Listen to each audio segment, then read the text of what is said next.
Unfortunately, I'm the only person up here who's a constitutional law lawyer who understands the Constitution and how it works. Mr. Mandel, you've got a ridiculous platform on equalization payments and unilaterally amending the Constitution. Mr. Kenney, you know full well that a referendum will not magically amend the Constitution and change the equalization. What it will do is elevate our fight for it will elevate preying on people's economic anxieties, and you're selling them a bill of goods. I'm talking about using... Mr. Kenney, you respond, please, and then Ms. Notley. What I'm talking about is using the 1998 Quebec secession reference of the Supreme Court. Says if a province holds a referendum on a constitutional amendment, it forces binding negotiations.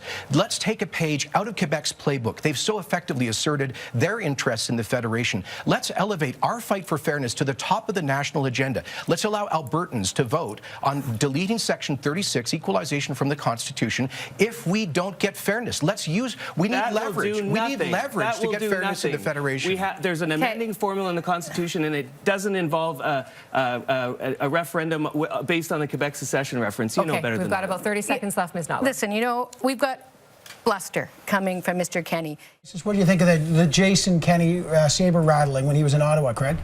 Well, I got to tell you, he was beginning to sound less like Peter Lougheed and more like René Lévesque. I mean, why did he take it upon himself to basically exploit the way he did the whole issue of independence for the province of Alberta? I mean, are we at the stage in the Confederation now where every time a province feels it's having a tough time economically and the federal government is somehow to blame, that they're going to wave a flag of independence? We're going to leave Canada? And can you imagine Alberta all alone out there negotiating with Washington, who will say, we don't want your oil, we don't need your oil anymore, we're independent in oil? What else you got? They would have so little leverage, they couldn't even get to the West Coast because it's another country.